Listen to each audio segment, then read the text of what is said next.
to Que Madre with Ali Cortez and Ana Rosa Santino on 96.5 FM KZAA. We are so excited to be with you on this super lucky day. We just found out that the acting governor actually proclaimed Dolores Huerta Day April 10th, so it just passed.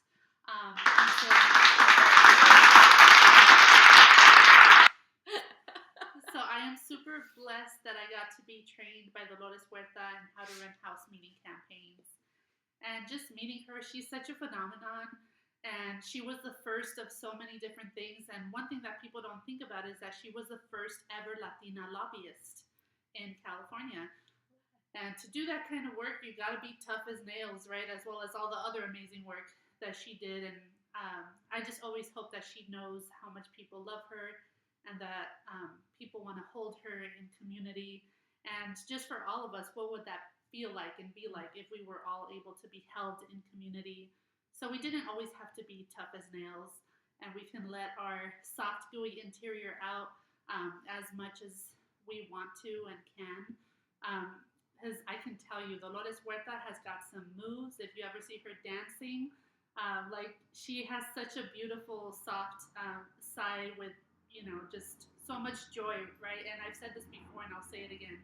I think that brown and black joy are the most revolutionary things that exist in this world. So how can we help our folks have that joy on their daily basis? Oh my gosh. You just touched the surface. What is it like as someone who just has always seen her from, the screen and, in lectures? What is it like to work with Dolores Huerta? What is she like really in person? I mean, you describe her as tough as nails and also this, she has a lot of joy, which... What the formula for that? I'm looking for it. I think I always strive for it, especially as someone that's trying to find always the balance. I find that happiness is such a false gold, right? Mm-hmm. Of okay, you have to be happy. Be happy. Why can't you be happy? Why aren't you happy? And that's an extreme. And one of the things we're going to be talking about the show is extremes. And so, how do you find your what the big word is homeostasis, but really what it is, it's balance, me choca palabras that are okay, what does that really mean? It's balance, and I feel like you just described a woman who was who's out there, who's tough as nails and can but yet we want to hug her and we want to I know that every time I see her, I want to. So what is it like to work with her? Tell me more. I want to know more. What is it like to be with her? Well, she's just super inspiring, which goes without saying, right? She's inspiring to everybody, but just to know that she has blazed the trail for us, right? To just be able to have a sense of dignity in our daily life, because I think without people like Dolores Huerta, we kind of become invisible, and we already are invisibilized in our workplaces, in our schools, in so many ways. And so just the fact that she's able to stand up for farm workers, able to stand up for people of color, and just do it in such a strong and graceful way, just speaks volumes about her. And I will always be so grateful that I've gotten to spend time with her. And yeah, she just deserves so much credit. So I'm so happy that she's now getting recognized with this day for her. That is awesome. All I have to say, I feel like you also described yourself. I've seen you out there, and it's beautiful to see that, putting yourself out there, and then in a way where you come back to yourself. And that is, there's a formula to that. There's something that, we have to work towards getting there. It's not something that is learned right off the bat. Frankly, I feel like when you're coming to this world, from my experience, it's, and I know for your daughter, it's been a different experience, but I love seeing her. I love seeing your daughter just, she is in her element all the time. And I feel it's a lot has to do, you have been very intentional with that. So maybe this topic too is also about reparenting, I know for me, I have to do a lot of reparenting, and, the theme too is, shedding layers of hurt. Mm-hmm. And so, Dolores Huerta is an amazing example. And And, April 10th now stands as a very important day. So let's make it our day too, like to make it that balance. What would you say for you are some tips on how to find that balance? Like how are you tough as nails and also like gooey on the inside and graceful, and we're not saying like, be this or be that. Like, how do you do it? What's your formula? Well, it really depends on the situation. Like, if I'm going to be in a room full of people that I may not know and I need a little extra kick to, like, make me feel powerful going into that room, I kind of explain it as war paint. So this is a little show and tell. I brought this, and it's not because I'm trying to do a commercial or anything, but for me, seriously, I love this. It's Fenty Beauty by Rihanna, and it's the uncensored color, so it's a red. And if you know me, you know that I love to wear reds and hoop earrings. Yes, we're brought to you by the sister earrings. So, like, a good pair of earrings, some red lipstick, and definitely eyeliner. If you see me and I don't have winged eyeliner, you know there's a problem. So just those are like my little things that I do when I know that I'm going into a room and I need to kill it, and just like be on. Yes. I love it. But I would say that's for when I need to put on my chingona status. But if it's more like I'm going to be with you and because the last episode, I don't know if y'all noticed if you watched it, but we were both not wearing makeup. And we still did the show. Yeah. I was like, let's go. So Allie is someone that I can definitely be vulnerable with and just not wear any makeup. And I feel like that's the other thing is like if I'm out in a public place and you see me without makeup, then there's a problem because like I'm out in the world and like what's going on. But if I'm actually hanging out with one of my friends like Ellie or like Jess, then we can just be who we are, the way God made us, and like not worry about lipstick or eyeliner or whatever. So yeah, I would say like it depends on the situation. Where sometimes I feel like I can let down my guard and like not be as intentional, about certain things, and yeah, just be. I love that. I agree with you on like, like that the war paint. I know every morning the moment I put on my lipstick, and I didn't bring mine, but I'm like, I'm definitely gonna go buy that. So they need to pay you, Fenty, please, please be able to pay Anna her sponsorship here. So yeah, I'll organize a community with it. I won't do frivolous things with it. Deal. And so like that for me is important. And like the moment that I lay my eyes on the mirror, like I have to be ready to do the reparenting because the mirror is looking at me and it's me and it's when we talk about vulnerability without makeup, I have to kind of already be prepared to look at myself in the mirror, and that's me reparenting myself. Like I'm like, okay, I'm ready to look at myself for who I am, and then also put on this lipstick, put on my earrings, and like really feel up that empowerment. And to see also that I'm also in the learning process of like shedding that too, right? Kind of like this brings me to the we've heard of Beyonce, and she's just like, go get her, slay here, slay there. I love Beyonce. I also have a little bit hard time with like the hustleness of that, which is like, can you be like Beyonce? It's like, remember she has a team too. Like she didn't do it all by herself. And one of the things that she talks about is this alter ego. And, I have a hard time with alter egos because I feel like alter egos are just really a shell. So, but I learned that for so long, like, fake it till you make it. And so I'm learning to see all sides of myself and being like, without makeup, I look really beautiful too. And I could still, show up with that. And I'm also with you, like, it's in certain spaces with certain people. And so I'm still working up my my inner core to be authentically myself, like your daughter, like 24/7. Yeah. And that isn't easy for various reasons. There was a lot of times we had to survive, and one of the survivals, like to this day, my mom will still be like, "Así te vas a ir? You're gonna go out like that?" And it's like, well, yeah, I feel comfortable. And it's like, no, because it was like how they see you, they're going to treat you. And that was something also. So even Or now, like dressed like an executive director. oh, What does that even mean?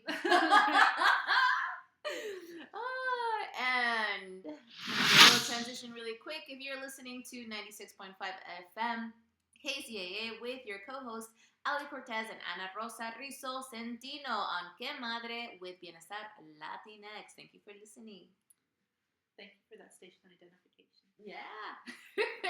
We've had to get really good at it because it doesn't come super naturally to us to remember to do that, but it's very important to do so that you know who you're listening to and what program you're listening to and what station you're listening to. Because sometimes you're just flipping right and you don't know where you landed. And that way you can listen to us again. We're on Thursdays at 6 p.m. every single week. So yes, reparenting and learning from little ones. I feel like I've learned so much from my daughter. Because as Ali says, she is how she is 24/7.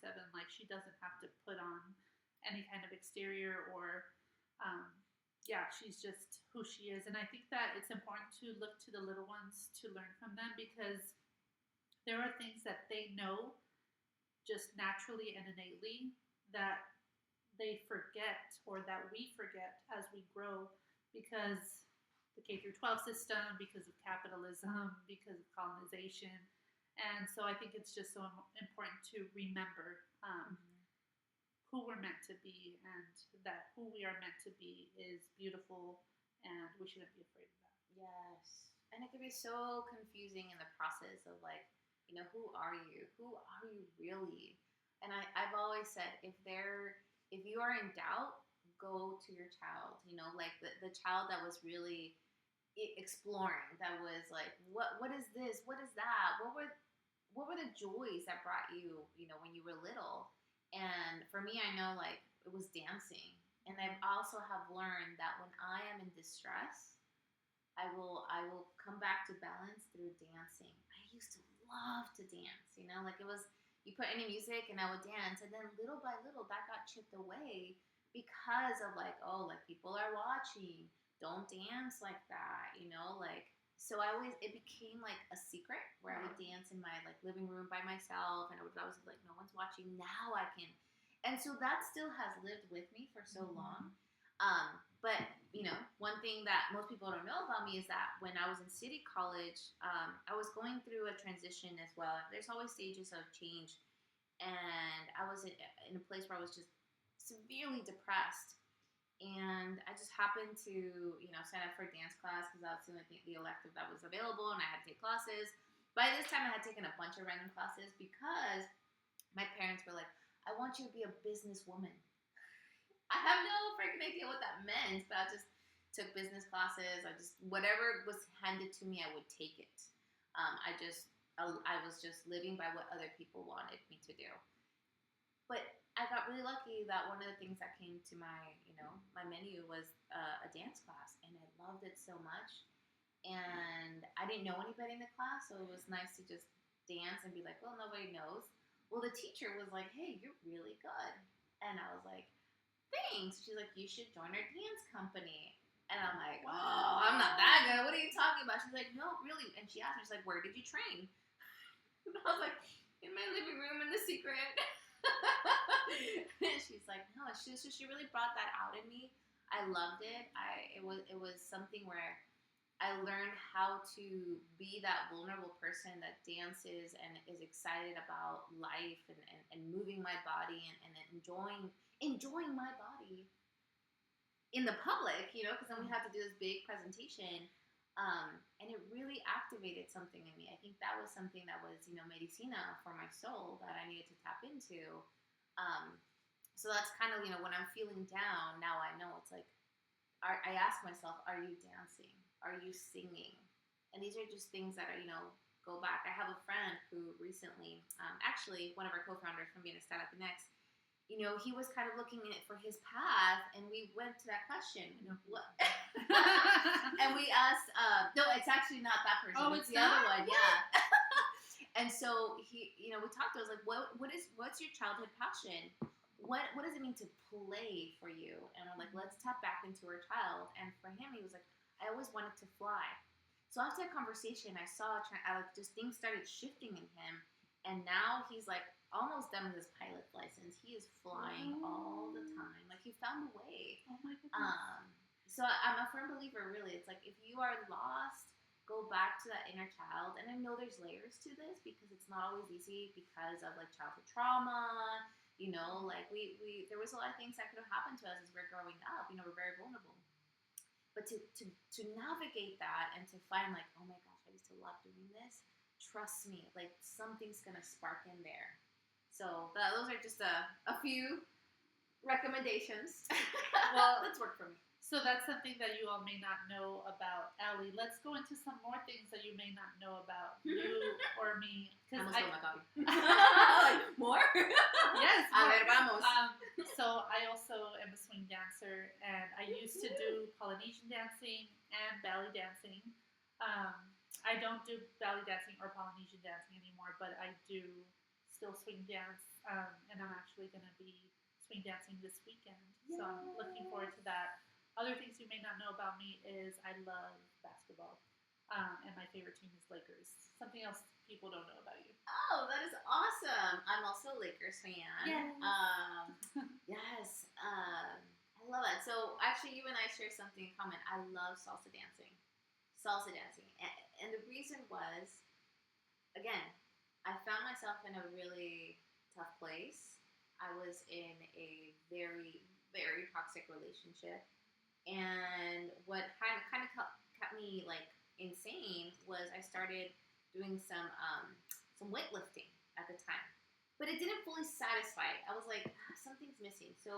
But it did help. It was something closer. I was moving my body. I was doing something where I was letting out the trauma. I was releasing energy. And so that's part of, like, somatic therapy that I didn't know intuitively. I did it. But at the time, I had no idea. Know what somatic therapy is. Yes. Okay, so somatic therapy, it's an approach. It's a methodology of healing trauma using your innate resources in your body, which we all have. For example, they did a study with two studies.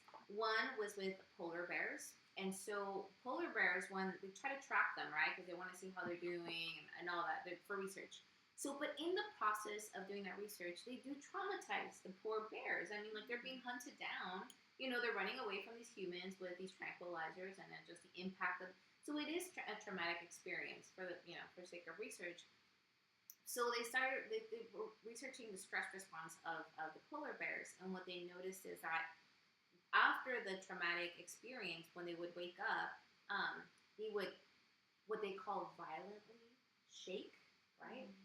And so they studied it more, and what they realized as they studied them, it's like they were releasing all the toxins of the stress response from their fight, flight, and freeze, and now fawn. So we'll go more into that. But they moved their body a lot to shake it off. That's something that we have too. So they're noticing, like, now the research shows, like, we have it too, but we have been taken away from that. But our ancestors knew this. Our ancestors, okay, we're going to dance all day. You know, we're going to go on long journeys. We're going to walk. We're going to dance. We're going to move. We're going to build. So even though they were under a lot of stress, they moved a lot, right? And it was also very intentional. And so somatic therapy is that, like, you go back into what are your innate responses to release stress. And it's a way to heal trauma, because when you are dealing with trauma, it's an imprint in your mind and your body. So they work with the body. Because sometimes, and I myself, talk therapy isn't always the solution. If you're talking about it, but you're still feeling it, that might cause more anxiety, more depression, more pain, right? So one way to shed the layers of hurt is through moving, And so somatic therapy is like somatic, like the body and the movement of the body. You'll see in some some therapists will ask you when you're doing therapy with a somatic therapist, they will ask you to, like, how are you feeling? And then they'll ask you to move as if though to reflect the feeling, like, do you feel small? And they'll make you crouch, like, go small. Are you feeling like a big emotion? Okay, get as big as the emotion. So you're kind of pairing up with the feeling and the emotion and the sensations and understanding, like, wow, this is what you're putting, like, the body into it, so that you can okay, where do I feel it? And then I can put la medicina in there, right? Like, then you start one technique is they say like, okay, if it's in your hand, once you've identified like the trauma is in my hand, you just start tapping on your hand. It's like this is my hand, this is my hand. So yeah, somatic therapy is one, and so it's a way to release the stress. I love this topic. I could keep going on. I forgot. No, it's just since Ellie is a licensed NFT. I'm still like, I'm gonna keep saying that just so that it sinks in. you're so sweet. Thank you. She'll sometimes say terminology that the rest of us are not so familiar, so I'll just ask her to explain. Because also sometimes I will say acronyms that maybe people don't know, so feel free to call me on that too, or call me in. But where were we? Oh, yes. So somatic therapy. How would that work? For example, for myself, I was sexually abused when I was 6 years old. Like, if I didn't deal with it back then because it was too scary, like, is that still stored in me? And is there still a way to use somatic therapy to, like, exorcise it? Or I don't know what the word would be, but just to, like, let that trauma go. Yeah, definitely. That with you're gonna tap into like going back to like the reparenting and finding your inner child, and then bringing that inner child out. It's like, how will your inner child move? You know, like, because it's stored, right? And everything is energy, so it's still flowing through the body, right? Yeah. So definitely somatic therapy would be something where you tap into like the inner child, and how does the inner child feel about it? Where in the body is it for the child, for your inner child, and move through it, and noticing sensations, right? Like what are the sensations when you feel hurt and when you feel release. So somatic therapy is also about release. So what helps you release that trauma, and trauma is in another way, it's like it is an energy that's flowing, right? It's impacting you.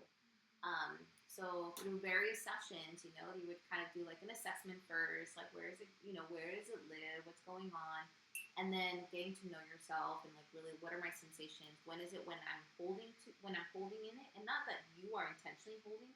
The body does it because the body is the body, sometimes it holds on. It's like, oh, I think we need this because it helped us survive. I remember reading something that really impacted me, that it's like, everything you think is wrong with you is what helped you survive.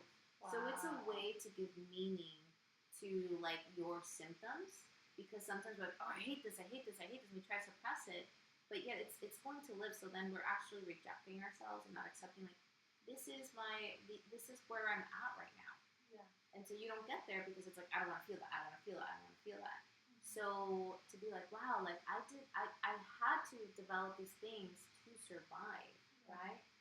And so, for example, for me, I know that my stress response, and for the longest time, they would say like fight, flight, and freeze, right? Which is it's a normal, it's an instinct reaction in our nervous system, our body and mind, when we have real threat or perceived threat. Okay, right? So it doesn't always have to be real, but it could also be perceived. So we go into fight when you are really stressed. This is like, for example, I heard this story. So like, have you seen those funny videos where someone pops up and someone screams and they're like, ah, and then they like fall back, or like those fainting goats? That would be a freeze response. Like the stress response was so big, so your body, to survive that stress response, is either going to like freeze like that, or I don't know if you've seen the other side where someone gets scared but they punch the person.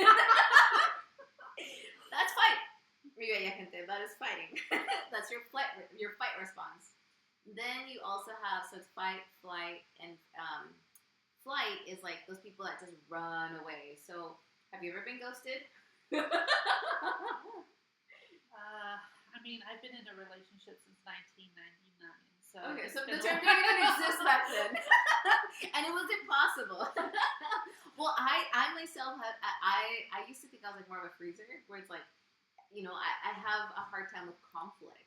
And so people who ghost, or like they don't do well with like that conflict, or like people who literally run away sometimes, that's their stress response is too much, and so they run away.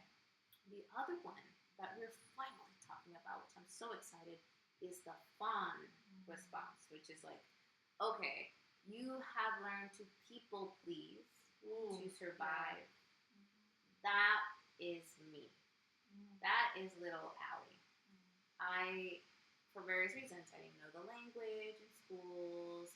Like I was taught early on, like whatever for patriarchy, right? It's like when men say something, you listen and you follow orders all the way through. Um, you know, colonization, they are greater than you, so you follow everything that they tell you to do. Patriarchy, yeah. So there's for me, those are the layers that I'm still shedding. Um, and I'm just so glad, when they say name it to tame it. I love that because I'm like, oh, that's my fawn response. Yeah. That's my fawn response. Okay, what can I do about it? And so, yeah, so there's all these great, great information out there. And, my hope is to just, bring in, make it more accessible. Sometimes you're right. It's like, oh, well, to bring balance and homeostasis. I'm like, I actually, what the hell? What does that mean? So for me, it's nice to be like, oh, balance, right? So yeah, that's some of the stuff that is going on within ourselves. Name it to tame it. I'm going to be thinking about that. Yes. We do have to also name the station we're on again. Absolutely. Would you like to do the honors? Sure. You are listening to 96.5 FM KZAA with Ali Cortez and Ana Rosa Santino on Tia Madre in partnership with Bienestar Latinx. Mm-hmm. We're here in, is this considered Santa Barbara or Goleta? It is the Nolita zone. All right. So we're in Nolita on a beautiful sunny day in Ali's, what would you call this? The deck, the patio? This is a sunroom. Yes, the sunroom. Yes. I have to give major props to my hubby who designed this. It's beautiful. It is. Yeah, I'm all like when he showed it on the drawings, I was like, oh, I don't know about this, but now it's like, oh my god, no, he's a visionary. I'll give him that. He's a visionary. I feel like we're flowers in a greenhouse. Yeah. And our water is a coffee, Mr. Cafecito.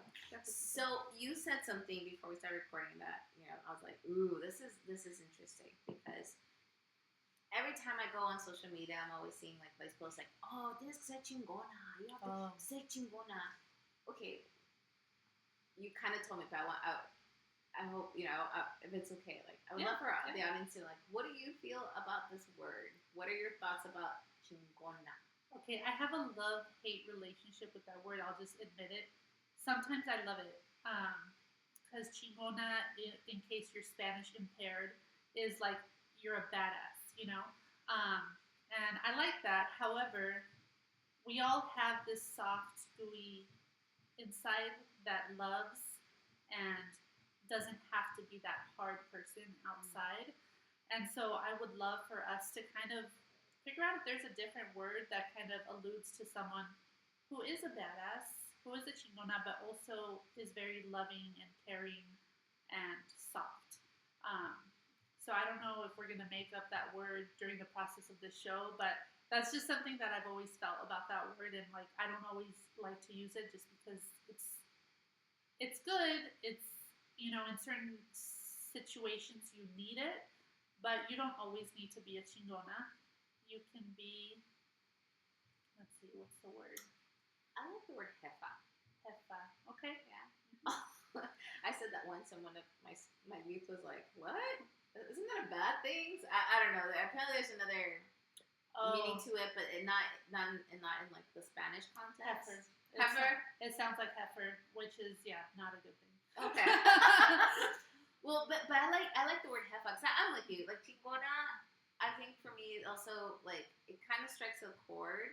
Like I love the empowerment behind it, and because it was like the reclaiming of the word, because I kept hearing like it is no chingas, like, no chingas. Yeah, and we're known for reclaiming words like chicana, which is great. Yeah, exactly. So there's that beautiful part of that. I feel it's very like, but I don't want to be chingona all the time.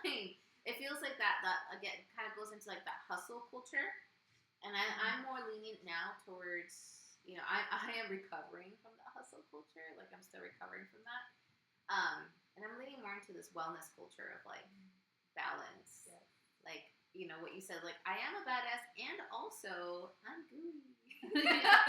You know what I love? I love when they call me eres un amor. Aww. To be loved. To be loved. Like, that is my aspiration, to be loved. Oh. Because I think love creates only good things. Like, my organizing is definitely rooted out of great feelings of love, as Che Guevara, said, that any true revolutionary is founded in great feelings of love. I might have messed up that quote, but something like that. Yeah. I love that. I love that. Even the way you said it was so sweet. You're like, yeah. Well, because I think of my mom, and I think of, like, my sisters and just my daughter. Like, the thing that binds us, my friends, the thing that binds us is love, and that's the strongest force in the entire world. Oh, yes. Yeah, and I've heard, and I feel like it's very true. It's like, really, the two foundational feelings, emotions, state of minds are fear and love. And so, it's like, well, you have to choose. Every day you're going to have to choose. Is it fear or is it love? And, I even have the word love tattooed on my arm and into my heart. Because it's, for me, it's also a reminder, like, choose love. When you are feeling sad, when you're feeling angry, when you really hate something, or you're really, when I'm unhappy with someone, it's like, can I still choose love? And that's a huge win. When I'm able to choose love and be like, to stay authentic, that to me is a huge win. And so I like, the other word I like is guerrera. Yeah, I like that one too. Because, like, guerreras is like Dolores Huerta. It's like you go, but then you come back. Yeah. Like chingonas just seems like also it's just like you're just in that frame of mind all the time. Yes, and it also seems like it's like the world is against you, and to a certain degree, it is. But, like, can you come back to you? Like, do you want to be a chingona to yourself? Maybe sometimes, but not all the time. Yeah. So I like the word guerrera. Kind of like someone that preps, that does the work, but also comes back and does the healing work. Get like that word of like warriorship. It's like you also come back to heal, and you do it also for your community, and you also do it for yourself. So just like there's a lot of intersectionality of like identities within ourselves. That I like that word kind of brings it all together. Yes, I like it too. Revolucionaria. I also like, but lots of words. I love that word too because it has the word love in it. Like, write it out. If you're driving right now, or if you're listening to us, just think about it. But don't stop driving if you're driving. But the word revolution has love in it. Definitely. Backwards, right? Yeah, backwards. I did want to, before we end, because I think we're in our last 10 minutes, want to let everyone know about this book that my best friend from elementary school wrote. It's by Yesenia Chavez. Ooh, that deserves a clap. Yes. It is not easy to write a book. This is called This Poem Might Save You, Me. And it's a trip because I'm actually in, she writes about me in one of the poems, which I had no idea until I actually read the book. She didn't warn me. But it's just such a lovely book, and she pours her heart and soul into it. And to me, it felt like therapy reading it because a lot of the things that she went through, I also went through. And so just poems, right, and writing is such a great release too, and another form of therapy, I think. So. Absolutely. Oh, yes. The release, right? Journaling, therapy, like that is so therapeutic. It's like you and your thoughts, and you can, just have an intimate moment with all your experiences, and then you can give it meaning.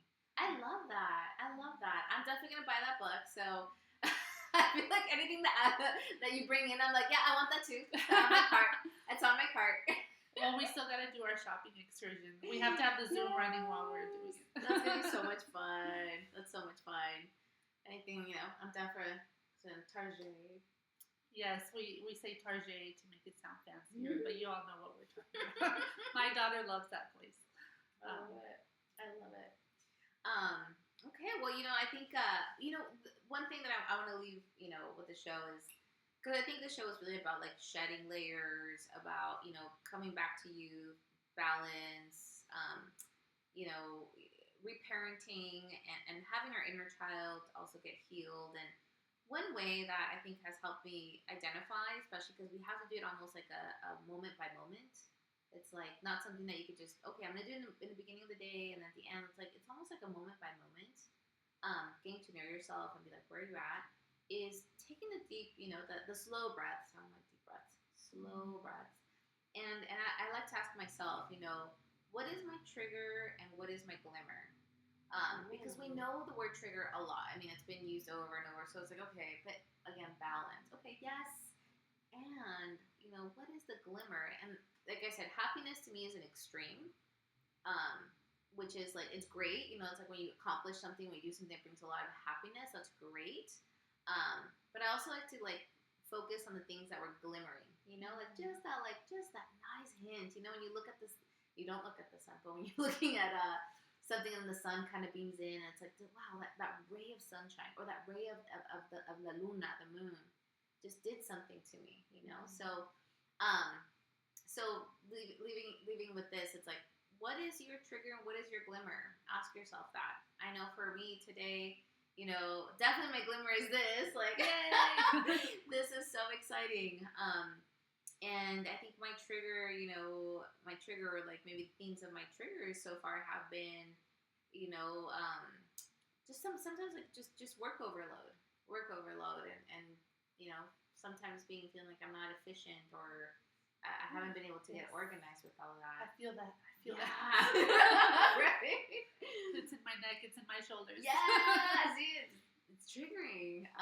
What's your trigger and glimmer? That we have to be a certain way to have certain roles.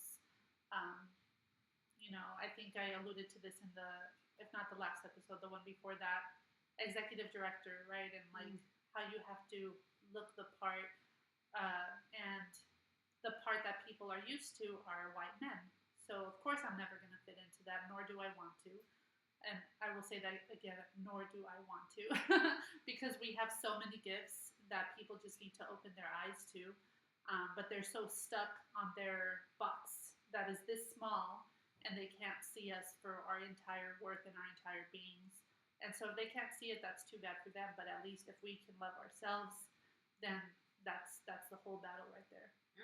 Oh my gosh, those are powerful words to end with. Well, thank you so much for tuning in. You have been listening to 96.5 FM KZAA with your co-hosts Ali Cortez and Ana Rosa Rizzo Centino on Que Madre with Bienestar Latinx. Thank you for tuning in, and we will see you, or keep you company next week. Corazones.